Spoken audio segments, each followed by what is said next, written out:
tantos quadros na parede, há tantas formas de se ver o mesmo quadro. Há tanta gente pelas ruas, há tantas ruas e nenhuma é igual a outra. Ninguém é igual a ninguém. Me espanta que tanta gente sinta e é que sente a mesma indiferença.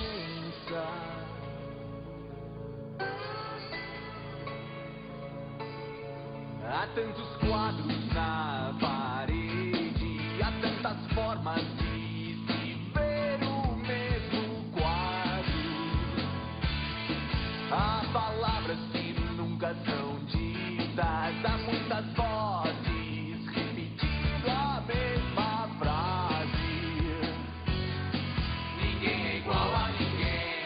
Me espanta que tanta gente minta descaradamente a mesma mentira.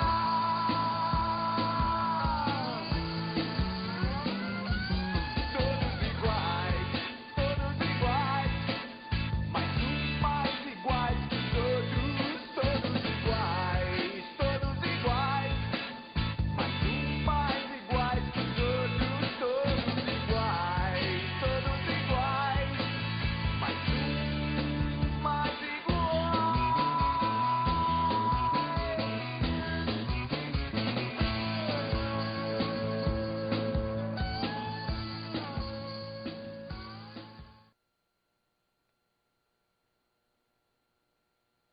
Olá, gente. Hoje nós vamos falar sobre as mutações gênicas.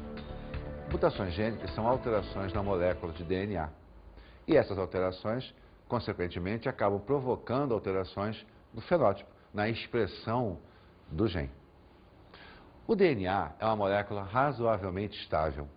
Durante o seu processo de duplicação, a chamada semiconservativa, ela normalmente se mantém íntegra, sem grandes alterações. Porém, é passível de ocorrer falhas durante o processo de duplicação do DNA, ou por agentes externos, tais como raio-x, radiação ultravioleta, ou até próprios mecanismos metabólicos da gente. Essas alterações provocadas nas sequências de base do DNA geram o que nós chamamos de mutação. Então, a mutação é a alteração na sequência do DNA. Essa alteração pode não provocar absolutamente nada. Nós temos mecanismos de autocorreção. Ou, às vezes, uma pequena mutação é capaz de provocar uma alteração muito intensa do fenótipo da pessoa. E, consequentemente, essa alteração pode ou não gerar uma péssima qualidade de vida.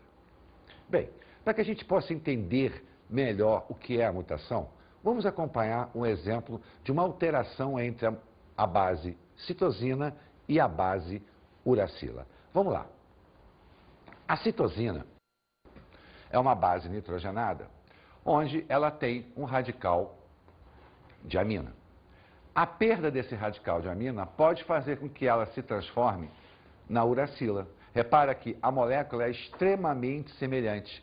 Uma alteração de base é capaz de provocar a mudança total da base. E, consequentemente, essa mudança de base é capaz de gerar uma informação diferente da informação original. Vamos ver a molécula como um todo. Repare o seguinte, eu aqui tenho uma molécula de DNA que, durante o processo de autoduplicação, ela vai abrir os seus filamentos, novos filamentos serão incorporados e a molécula vai se manter igual, processo chamado de semiconservativo. Porém, aquela alteraçãozinha da perda do radical de amina pode fazer com que esta citosina aqui se perca e gere uma uracila. Repara que a sequência normal seria guanina, citosina. Eu agora tenho guanina, uracila. Esta entrada da uracila aqui vai provocar e muito uma alteração na estrutura molecular. Isso por quê? Primeiro que a uracila não é uma base do DNA, ela é uma base do RNA. Mas por alteração bioquímica, ela foi incorporada à molécula de DNA. Quando a leitura genética dessa molécula for feita, a informação será totalmente trocada. Vamos observar. Olha só. Eu tenho aqui, ó, o DNA normal. Eu já tenho aqui, ó, a alteração da uracila. E aí o que acontece? A base que faz par com a citosina é a guanina. Mas ao trocar citosina por uracila, a paridade de base já passa a ser adenina. Então, ó, eu já acabei trocando o outro filamento também. Como essa uracila não faz parte da molécula de DNA, ela é retirada pelo processo de correção automático. Só que ao se retirar a uracila, a outra base já foi trocada. E ao ser trocada, observe, vai se corrigir, vai entrar uma timina. Por quê? Porque a timina é a base nitrogenada que faz par com a adenina na molécula de DNA. Mas atente, originalmente eu tinha uma guanina e uma citosina. A retirada dela provocou a incorporação de uma uracila, que vai ser removida, porque a uracila não faz parte do DNA, incorpora-se uma timina, só que agora a sequência já não é mais igual à original. Esta sequência de DNA aqui agora é chamada de DNA mutante. A partir daí, essa alteração na sequência de bases pode provocar uma alteração significativa na transformação da informação genética. Pode ser que essa alteração não gere grandes problemas para frente, na hora de se traduzir o código genético, mas essa pequena alteração aqui pode, muitas das vezes, provocar uma grande alteração bioquímica. Bem, para que a gente possa melhor entender isso, vamos ver alguns exemplos, né? Existem vários exemplos dentro da espécie humana, várias alterações genéticas que provocam grandes alterações bioquímicas e, consequentemente, uma piora na qualidade de vida da pessoa. O primeiro exemplo que nós vamos ver é a chamada anemia falciforme, ou tecnicamente chamada de ciclemia. Para que a gente possa entender o que significa isso, vamos nos recordar a bioquímica da hemácia. A palavra anemia indica para a gente que é uma redução na quantidade de hemácias funcionais do nosso organismo. Nesse caso específico, na chamada anemia falciforme, ocorrerá uma alteração bioquímica na molécula de hemoglobina. A hemoglobina é uma molécula formada por 4 cadeias polipeptídicas, 2 cadeias denominadas de alfa, 2 cadeias denominadas de beta. A junção dessas 4 cadeias forma a hemoglobina, que é uma proteína composta.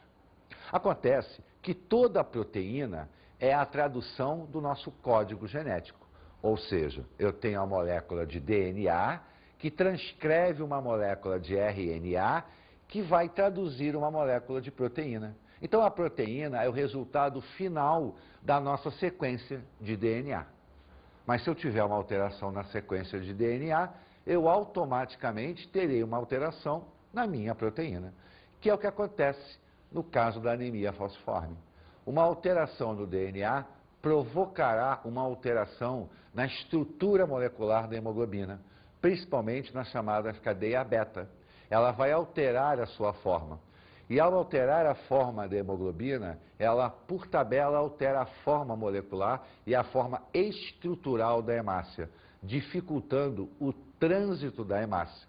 A gente não pode esquecer que a hemácia ela é importantíssima para o transporte dos gases respiratórios, principalmente o oxigênio. Uma alteração nela provocará uma deficiência de transporte na molécula do gás oxigênio. Mas vamos acompanhar o exemplo da anemia falciforme. O DNA normal tem uma sequência de 3 bases nitrogenadas, né? Citosina, timina, citosina, que vai traduzir o aminoácido chamado de ácido glutâmico. Se houver uma alteração nessa sequência de bases, essa informação aqui poderá ser alterada. Observe que, com a sequência normal, as hemácias apresentam um aspecto normal. São discoides, bicôncavas, com grande quantidade de hemoglobina dentro, para que possa promover o transporte do oxigênio. Mas vamos observar quando ocorre uma alteração. Repara, eu agora tenho, ó, citosina, adenina, citosina. Então aquilo que era timina virou adenina. Então a sequência que era CTC passou a ser CAC. Essa única mudança na sequência de bases gera uma nova informação. O que antes era um aminoácido chamado de ácido glutâmico, agora é um aminoácido chamado de valina. Mudei apenas um aminoácido, mas a mudança deste aminoácido vai mudar toda a estrutura molecular da proteína. A cadeia beta se desforma, ela muda o seu aspecto, fazendo com que a hemácia altere o seu formato também, pegando um formato de foice. Daí o nome anemia falciforme, porque a hemácia adquire um aspecto de foice. Essa alteração anatômica dificulta o transporte do oxigênio. Primeiro, porque a alteração na estrutura da molécula dificulta a entrada. Segundo, porque a alteração na morfologia da hemácia, quer dizer, na forma, dificulta o deslocamento dela dentro dos vasos sanguíneos, provocando não só a deficiência de oxigênio, como também lesões, principalmente renais. Por quê? Porque essa hemácia aqui, ela arrebenta muito facilmente. E aí o rim começa a se sobrecarregar para tentar eliminar os resíduos. Então, ó, uma pequena alteração na base do DNA fez com que eu mudasse um aminoácido, e essa mudança de um aminoácido provocou uma mudança radical na estrutura da hemácia. Isso é uma doença de origem genética. É interessante nós até comentarmos que essa doença, a anemia falciforme, ela é uma doença característica do Mediterrâneo. Acontece que existe uma doença chamada de malária, onde o protozoário que provoca a malária, ele se abriga dentro da hemácia, porque ele se alimenta da hemoglobina. Essa alteração provocada pela anemia falciforme dificulta a entrada do protozoário e, consequentemente, reduz a incidência da malária. Olha, você veja, né? Uma doença de ordem genética, uma doença que provoca alterações na estrutura da hemácia, que acaba provocando uma péssima qualidade de vida para a pessoa, acaba servindo como fator limitante para o desenvolvimento de uma parasitose.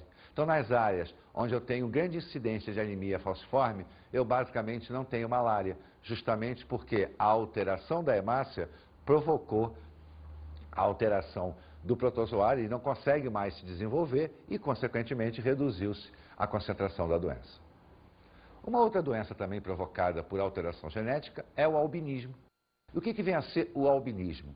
O albinismo é a falta de um pigmento chamado de melanina, que é o pigmento que dá a cor da nossa pele, a cor do nosso cabelo, ou seja, todas as cores que nós temos no organismo, os olhos, a pele, o cabelo, derivam da melanina. Acontece que a melanina ela é o produto da transformação da tirosina, um outro aminoácido. Uma falha genética impede esta conversão e, consequentemente, ao impedir esta conversão, eu tenho uma deficiência na produção de melanina. Eu basicamente não tenho melanina. Ao não ter melanina, eu não tenho a pigmentação. A minha pele é totalmente branca.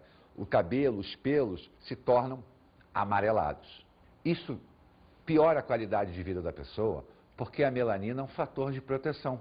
Ela protege o nosso organismo contra a radiação ultravioleta do sol. Então, as pessoas que não têm melanina têm que se proteger muito mais do que nós que temos. Isso não significa dizer que nós que temos melanina estamos protegidos radicalmente contra a radiação ultravioleta. Não, não estamos. Porém, ela funciona como filtro. Já a pessoa que não tem um problema agravado, que além de se ter que aumentar o fator de proteção contra a radiação ultravioleta, tem que tomar o máximo de cuidado, visto que a radiação ultravioleta é um fator mutagênico, é um fator que provoca alteração do DNA, podendo provocar o câncer de pele, né? O famoso melanoma. O nosso terceiro exemplo é a fenilcetonúria. O que é a fenilcetonúria? É a nossa incapacidade de transformar um aminoácido, a fenilalanina, em tirosina. Acontece que essa incapacidade se dá por uma falha genética. Essa falha genética impede a formação de uma enzima que vai ser a responsável pela transformação da fenilalanina em tirosina. Isso é muito grave, porque o acúmulo de fenilalanina na corrente sanguínea faz com que haja produção de ácido. E aí o nosso sangue, se tornando ácido, provoca alterações de ordem neurológica. Acontece que mesmo sendo uma deficiência genética e, consequentemente, não existindo cura, nós temos como controlar a doença, bastando que se faça uma dieta restritiva da presença do aminoácido. Porque esse aminoácido é muito comum em farináceos. Por isso, no Brasil, já há bastante tempo, e inclusive em todos os países do mundo, a criança deve ser testada logo após o seu nascimento se ela tem ou não a capacidade de transformar a fenilalanina em tirosina. Esse exame é o famoso teste do pezinho, tecnicamente chamado de PKU.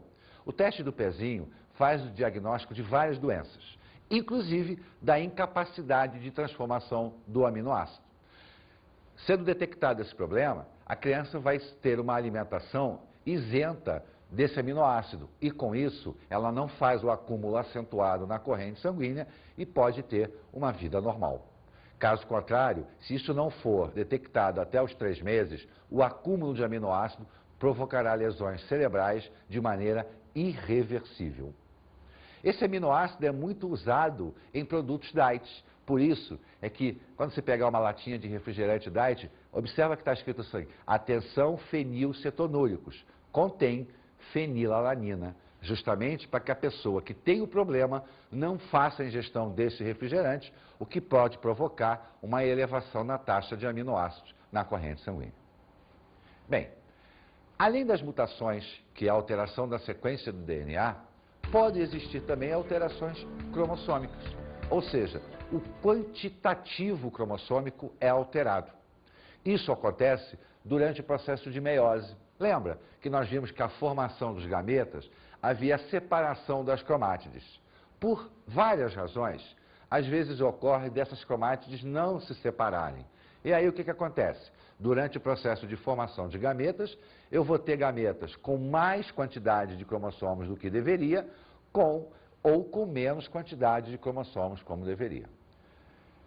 Vamos dar uma olhada num filme chamado O Homem-Elefante, que é provocado por uma alteração genética também, que provoca uma deformidade física na pessoa. Vamos observar, vamos a ele. When you have a moment, just take this up to the patient in the isolation ward, will you? Yes, sir. Don't be frightened, he won't hurt you.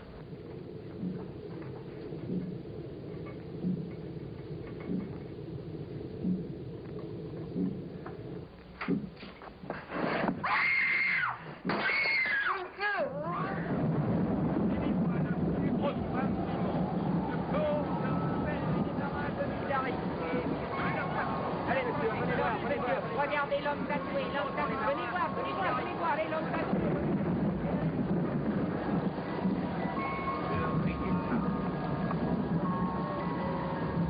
Mesdames, messieurs,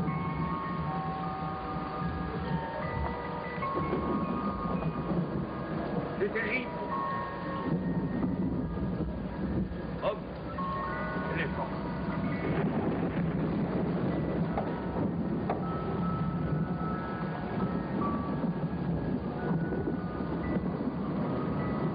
Lève-toi.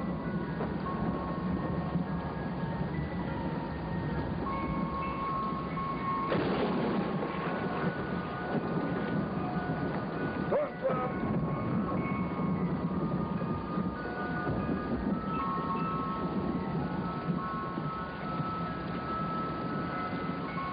Tourne-toi. Viram? Antigamente, como não se tinha muita noção das doenças genéticas, as pessoas que apresentavam alterações não explicadas eram isoladas, como eram os pacientes de doenças mentais também. Eles eram isolados do convívio das pessoas, ou até mesmo se tornavam aberrações para a demonstração em casos de circos, etc. Porém, muita coisa mudou, principalmente a partir da década de 50, né? Com o avanço da chamada citogenética. Vamos escutar um trechinho a respeito disso. Vamos lá. O estudo dos cromossomos, sua estrutura e sua herança denomina-se citogenética.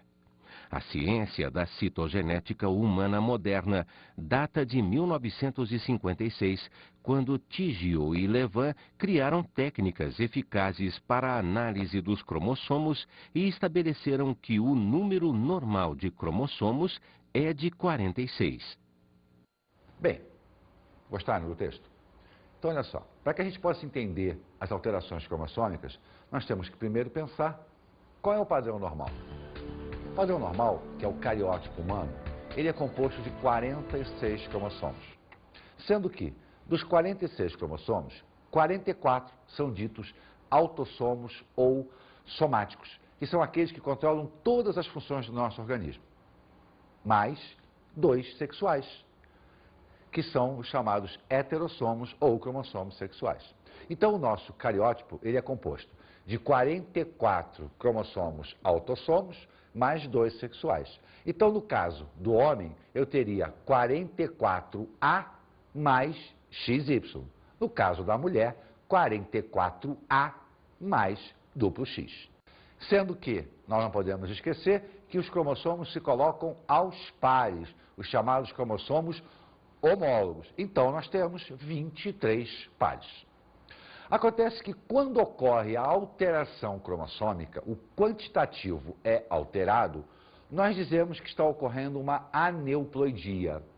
E essa aneuploidia, ela pode ser somática ou sexual, depende em qual cromossomo está ocorrendo. Se a alteração quantitativa se dá nos autossomos, a aneuploidia é somática. Se a alteração quantitativa se dá nos sexuais, a aneuploidia é sexual. A mais famosa aneuploidia somática é a chamada síndrome de Down, tecnicamente conhecida como trissomia do 21. Isso por quê? Porque, na realidade, no 21º par, ao invés de eu ter 2 cromossomos, eu tenho 3 cromossomos. Durante o processo de meiose, um gameta carregou um cromossomo a mais. Então, na hora que houve a fecundação, que houve a fusão, esta célula, que deveria ter 44A mais XY, ou 44A mais duplo X, passa a ter 45A, porque ela ganhou um cromossomo a mais. Então, 45A XY se for homem, 45A duplo X se for mulher. A síndrome de Down, conhecida também como mongolismo, provoca várias alterações. Baixa estatura, uma qualificação de QI relativamente baixa, uma dentição mal formada, alterações no globo ocular, né? Pescoço curto. Então a pessoa tem uma série de transformações. Daí, inclusive, a palavra mongolismo. Por quê? Porque você olhando uma pessoa portadora dessa síndrome, você lembra do mongol, que são aquele povo que mora na Ásia. Tá? Então, a fisionomia se torna muito semelhante a eles. Vamos ver agora o depoimento da professora Fátima Caldeira, que trabalha com os portadores de síndrome de Down. Vamos a ele. Se nós temos uma família que a estrutura assim, é mais tímida, mais introvertida, fala pouco do que sente, essa criança, ou esse adolescente, ou esse adulto com a síndrome de Down vai corresponder a esse comportamento e a esse temperamento geral da família. E se a gente tem, por exemplo, uma família agitada, que fala alto, que se mexe muito, esse comportamento também é herdado e fica uma característica própria da pessoa com síndrome de Down. O que a gente tem como particularidade seriam alguns aspectos emocionais não bem elaborados pela criança, pelo adolescente e pelo adulto, em função da deficiência mental, da alteração cognitiva que eles têm.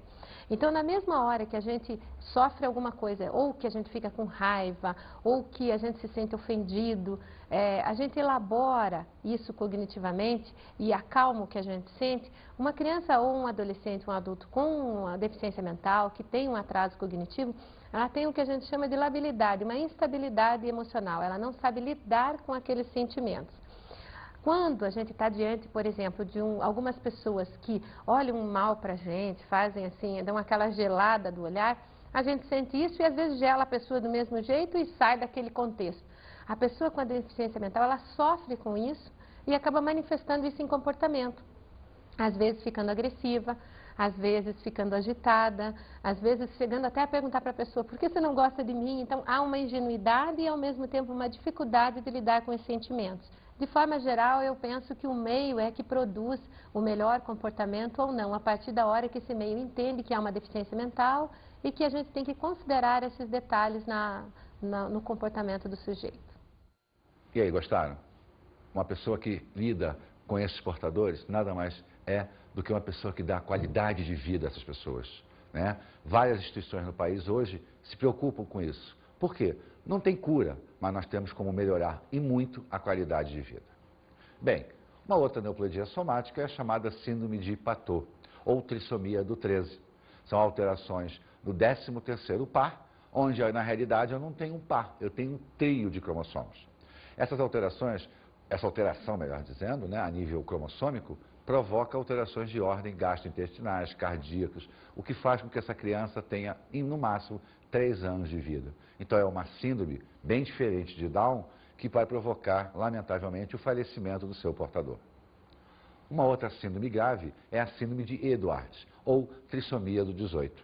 Nesse caso, as alterações morfológicas e fisiológicas do organismo da criança faz com que ela consiga uma sobrevida de, no máximo, 1 ano de idade. São alterações cardíacas, geniturinárias, digestórias e até do sistema nervoso.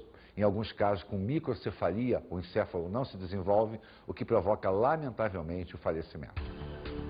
Agora vamos falar das aneuplasias sexuais, aquelas onde a alteração cromossômica ocorre no par sexual.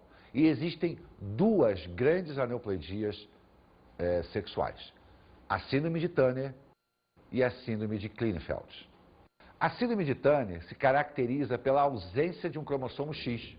Na realidade, a aneuploidia sexual ela é exclusiva de um sexo. Na aneuploidia somática, não. Ambos os sexos poderiam ter. No caso da sexual, no caso da Turner, por exemplo, é uma mulher. Tem que ser uma mulher. Porque para que a gente possa nascer, é obrigatória a presença de um X. Então, X0, porque na realidade essa mulher tem ausência de um cromossomo X. Essa ausência provoca várias alterações, baixa estatura, esterilidade, porque o ovário dela não funciona, ela vai apresentar problemas de ordem mental, então ela vai ter uma dificuldade de aprendizado muito grande, tem uma deficiência imunológica, então é uma mulher que normalmente fica doente. Então, essas alterações são provocadas pela ausência de um cromossomo X. Interessante, esta mulher não tem cromatina sexual. Então, uma das maneiras do diagnóstico rápido é o teste da cromatina sexual. Se a mulher não tem, ela é portadora da síndrome de Turner. Já a síndrome de Klinefelter é uma característica do homem. Ele tem um cromossomo X a mais, então ele é XXY.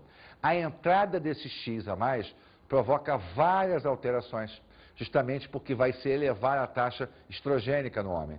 Então ele vai ter atrofia testicular, ele é um homem estéril, ele vai ter problema na estrutura muscular dele, porque como ele tem deficiência de testosterona, a fixação da proteína no músculo se torna deficitária. Ele vai apresentar um desenvolvimento exagerado das mamas, o que nós chamamos de ginecomastia, e também alterações de ordem mental. Então, tanto na Turner quanto em Klinefelter, você tem a especificidade do sexo, Turner para a mulher, Klinefelter para o homem. Bem, as alterações cromossômicas, de uma maneira bem resumida, nós podemos dizer que tem ordens somáticas ou sexuais. Não importa que ela seja somática ou sexual, o que importa é que durante o processo de meiose houve uma falha na formação de gametas e, consequentemente, ou alguém ganhou mais cromossomos do que deveria, ou alguém ganhou menos cromossomos do que deveria. Vamos agora às nossas dicas de estudo.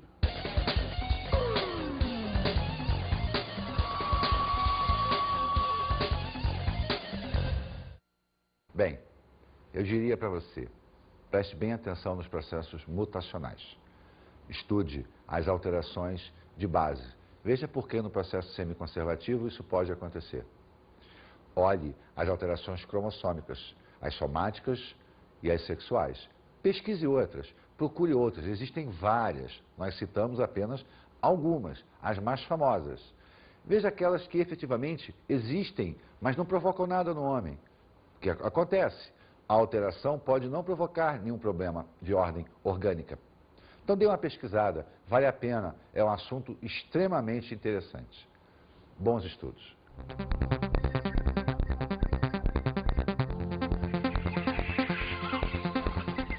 Na aula de hoje, falamos sobre mutações gênicas. Bem, nós estudamos hoje as alterações mutacionais, ou seja, as alterações na sequência de bases do DNA. Vimos que a troca de uma base é suficiente para provocar a alteração da informação genética. Muda-se uma base, muda-se o códon, muda-se a tradução do código genético. Então essa simples troca de base é capaz de provocar uma nova informação de um novo aminoácido e, consequentemente, uma nova alteração proteica. Estudamos o cariótipo humano. Vimos a quantidade de cromossomos, vimos que existe a separação entre os chamados cromossomos autossomos e os cromossomos sexuais. Vimos também que eles se colocam aos pares, os chamados pares homólogos. Então, observamos que nós temos 46 cromossomos dispostos de maneira a formar 23 pares e dentre esses 23 pares nós temos pares classificados como autossômicos ou somáticos e o par sexual ou heterossômico. Vimos as alterações cromossômicas não sexuais. Vimos que as alterações cromossômicas são denominadas de aneuploidias.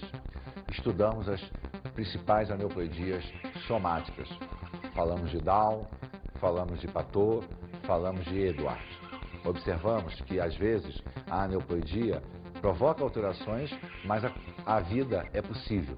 Outras, lamentavelmente, essas alterações provocam uma sobrevida muito pequena, levando ao óbito de uma maneira muito cedo. Então, as alterações somáticas podem ou não provocar mudanças profundas, o que pode levar à morte da pessoa. E conhecemos as alterações cromossômicas sexuais. Não tão fatais quanto as somáticas, porém provocam alterações profundas. Existem várias, mas nos preocupamos hoje com as duas mais famosas. A síndrome de Turner, que se caracteriza pela ausência de um cromossomo X, e a síndrome de Klinefeld, pela entrada de um cromossomo X. Vimos que as aneuploidias somáticas não são exclusivas de sexo. Já as sexuais são determinantes, ou a mulher ou o homem. No caso de Turner para a mulher, no caso de Klinefeld para o homem. Vimos que essas alterações provocam, entre muitas coisas, a esterilidade da pessoa por incompatibilidade do funcionamento da glândula sexual. Bons estudos.